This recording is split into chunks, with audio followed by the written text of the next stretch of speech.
10 অক্টোবৰত প্ৰায় 40,000 নিযুক্তি সম্পূৰ্ণ হ'ব। এডিআৰিৰ পৰা পুলিচ কনিষ্টবলৰ পৰা এছআইৰ পৰা শিক্ষকলৈকে আৰু 10 অক্টোবৰত আমি আশা কৰিছোঁ যে 1,60,000 দেওনাও আমি পাৰ কৰিম। আমাৰ নিৰ্বাচনত veterinary field assistant tourist officer আৰু SCRTত সহকাৰী অধ্যাপক 483 গৰাকী যুৱক যুৱতীক আমি নিযুক্তি দিব পাৰিলোঁ। আমাৰ ৰাজ্যখনত নিযুক্তিয়ে 1,20,000 অতিক্ৰম কৰিলে। অহা 10 অক্টোবৰত প্ৰায় 40,000 নিযুক্তি সম্পূৰ্ণ হ'ব। এডিআৰিৰ পৰা পুলিচ কনিষ্টবলৰ পৰা এছআইৰ পৰা শিক্ষকলৈকে আৰু 10 অক্টোবৰত আমি আশা কৰিছোঁ যে 1,60,000 দেওনাও আমি পাৰ কৰিম। আমাৰ নিৰ্বাচনৰ সময়ত 1 লাখৰ প্ৰতিশ্ৰুতি আছিলে, কিন্তু আমি আজি 1.5 লাখতকৈ অধিক নিযুক্তি সম্ভৱ কৰি তুলিব পাৰিম বুলি আমি বিশ্বাসী।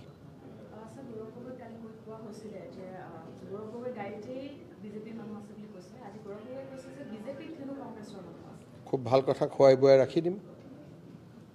কংগ্ৰেছৰ মানুহতো আছেই বিজেপিত, ময়ে আছোঁ, পীযুষ হাজৰিকা আছে, জয়ন্ত মল্লবৰুৱা আছে। আমিতো কংগ্ৰেছৰ পৰা আহিছোঁ, এইটোতো চবেই জানে।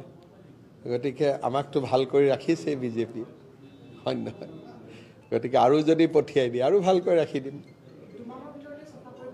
একদম চাফা হ'লে ভালেই হ'ব। গুৱাহাটীখন লেতেৰা হৈ আছে, চাফা হৈ গ'লেতো চবেই ভাল পাব।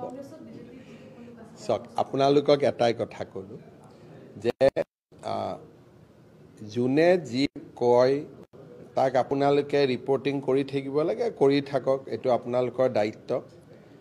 আমাক ইমানখিনিয়ে সুধিব যিটোত কিবা এটা ভেলু থাকিব। এতিয়া কংগ্ৰেছ চাফা কৰিব, এইটো বিজেপিক আপোনালোকে সুধিলে তাৰ কি উত্তৰ পাব? কংগ্ৰেছৰ প্ৰশ্নটো কংগ্ৰেছক সুধিব লাগিব। যদি বিজেপিলৈকে কিবা প্ৰশ্ন কৰে তাৰহে মই উত্তৰ দিব পাৰিম, হয় নহয়? কংগ্ৰেছক চাফা কৰাৰ কথা কিমানে কৈ গ'ল? জিতেন্দ্ৰ সিং, ভূপেন বৰা, ৰিপুণ বৰা, কিন্তু কংগ্ৰেছটো চাফা কেনেকৈ হ'ব? কাৰণ তাতে গান্ধী ফেমিলি আটাইতকৈ লেতেৰাটো তাত সোমাই আছে। যদি চ'ৰ্চটোৱে অপবিত্ৰ হয়, তাৰ পৰাতো অপবিত্ৰ পানীয়েতো ওলাই থাকিব নহয়। গতিকে চ'ৰ্চটো কাৰেক্ট কৰিব লাগিব। যিদিনাখন কংগ্ৰেছৰ পৰা গান্ধী ফেমিলিক আঁতৰাই দিব, সিদিনাখন কংগ্ৰেছত অলপমান পবিত্ৰতা হয়তো আহিব পাৰে।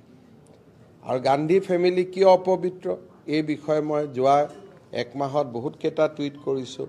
কেনেকৈ আমাক চিকেন নেকত থৈ গ'ল, কেনেকৈ অসমখনৰ বিদেশীৰ গৰাহত থৈ গ'ল, গোটেই কথাবিলাক কাশ্মীৰৰ ঘটনাৰ পৰা আৰম্ভ কৰি কিমান অপবিত্ৰ তাক আমি যোৱা কেইদিনত বহুত আলোচনা হৈ আছে।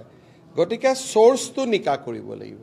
যিদিনাখন কংগ্ৰেছে গান্ধী ফেমিলি কংগ্ৰেছৰ পৰা আঁতৰাই দিয়ে, তেতিয়া কংগ্ৰেছ নিকা হ'ব পাৰে। নহ'লে কংগ্ৰেছ এনেকৈয়ে থাকিব, যোনে যিমান চাফা কৰিব খুজিলেও চাফা নহয়।